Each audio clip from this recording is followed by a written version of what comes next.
Hello, my name's Kate Fenner, and today I'm going to talk to you about a pilot study that will be used in the development of a new tool, the Equine Behaviour Assessment and Research Questionnaire, E-BARQ.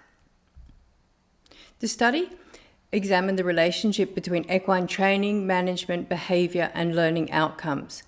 96 owners were surveyed using a 50-item instrument about their horse's current training, management and behaviour a day prior to being given a learning test.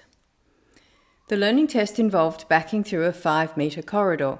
In addition to learning speed and efficiency, we also measured rein tension, heart rate and behaviour, the results of which were published earlier this year.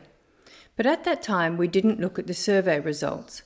This study concentrates on the results of the survey and investigates the relationship between how fast the horse completed the task, backing 5 metres, and how quickly they learned the task, being a measure of the relative latency to back through the corridor over the course of the trials.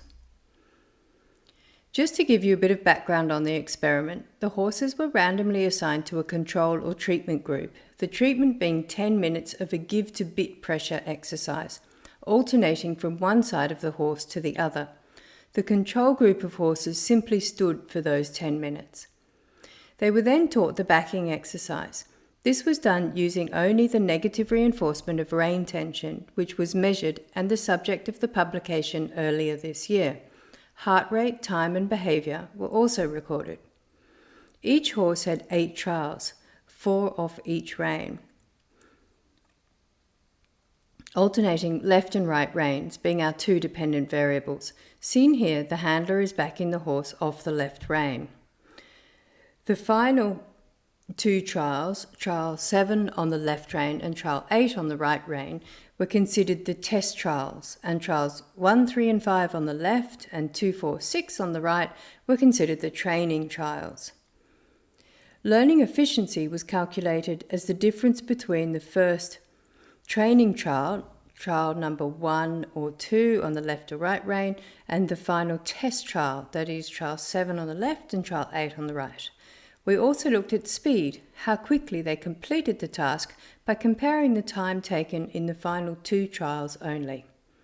Time was measured from the moment the horse moved one front foot past the first bollard to the time the last front foot exited the corridor. The time was calculated and behaviour recorded using the Observer software. The survey included 50 questions covering horse demographics, human demographics, management, training and behaviour. The factors surveyed were divided into 4 main sections. We looked at the intrinsic horse and owner factors such as age, breed and sex of the animal and owner experience. Questions about how the horse was managed, including chosen riding discipline. The survey then moved on to training questions and covered the horse's current training level, together with riding and groundwork frequency. Detailed behavioural questions were asked, and these covered both ridden and ground behaviours. The final domain were management-related variables, and these included how the horse was housed, the frequency with which the horse was handled and ridden, and we gathered owners' estimates of the horse's temperament and trainability. This section also included the owner's assessment of their riding and handling experience. We used a multiple logistic regression model to examine the associations between the domains and learning outcomes. Candidate models were ranked according to a Keikis information criterion, expressing the ability to predict the rate of learning with the least number of model parameters. Preliminary results revealed a number of significantly correlated variables within those broad domains. We found that the number of factors clustered together, for example, horses that scored highly on steering easily and similarly high rankings on stopping and going easily, also scored highly when asked about loading onto the trailer for the first time. These variables combined in a cluster analysis to form a responsiveness to cue score. Conflict behaviours formed another cluster with significantly correlated responses to questions on the frequency of tail swishing, ear pinning and bucking. We created a composite variable for anxiety, which included spooking, shying and calling out when alone. order was included as a covariate, and as we wanted to account for the blinded handlers actually improving with subsequent horses. The preconditioning, that is the treatment horses that underwent being 10 minutes of give to bit pressure exercise, was also included as a covariate. 11 models when handled on the left rein and 17 models when handled on the right rein were within 2 AICs of the most parsimonious model. P-values for these 28 models range from 0.002 to 0.04, indicating that these models significantly explained the time taken to solve the test. When handled on the right rein, anxiety was found in the majority of the most parsimonious models.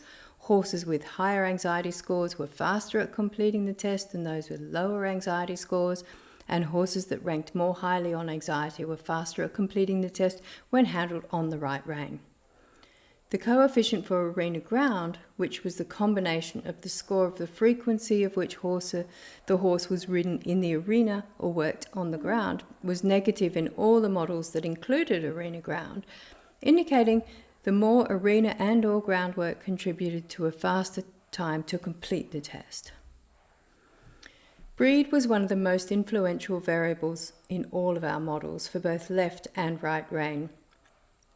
All breeds of horses took longer to complete the test on the left than the right rein, and post-hoc tests on the non-transformed data provided some support that thoroughbred horses were slower at completing the test than other breeds.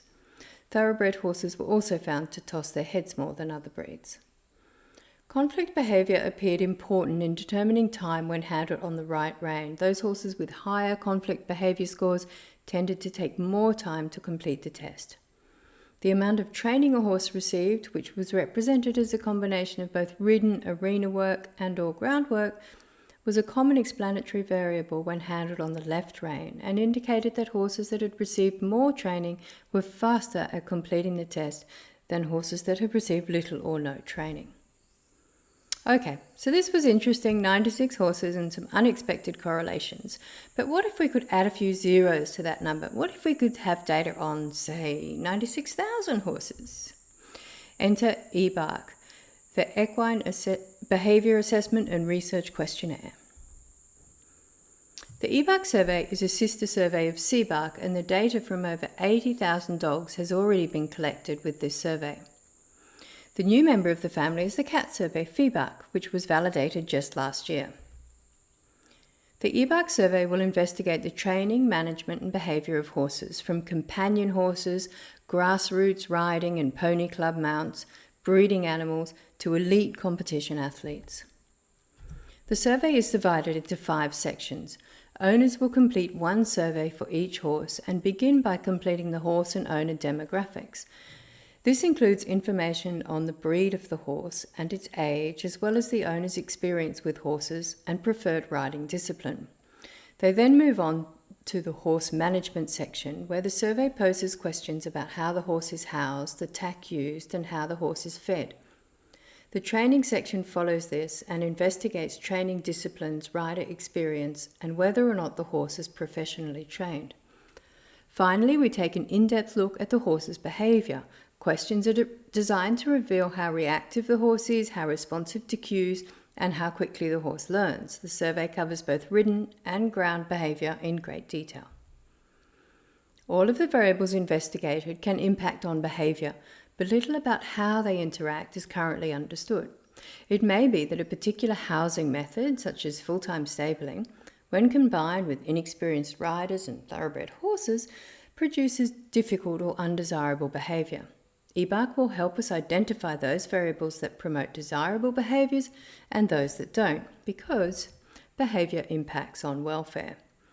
E-BARQ will provide hard data on what has up until now mostly been folklore and speculation.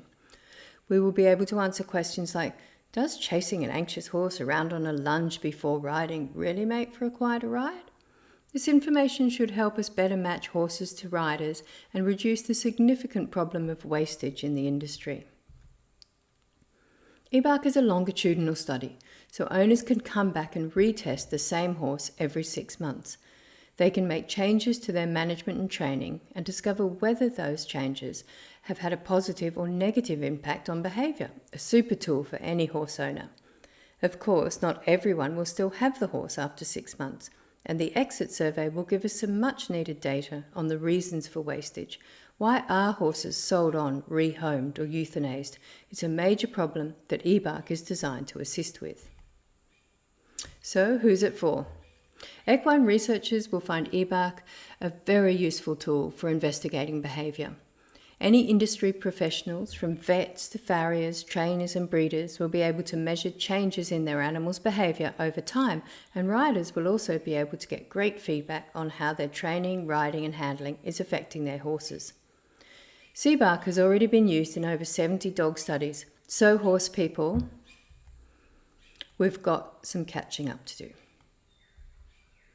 We currently have a team of 9 industry experts helping formulate the questions, and the survey should be ready for the initial test group of 1,000 respondents by mid-December, after which time we will carry out some factor analysis on the data with the aim of reducing the question numbers from 230 to approximately 150 to make the survey simpler and quicker to complete. After this, E-BARQ will be available to all, and we hope to achieve this by mid-next year. Thank you.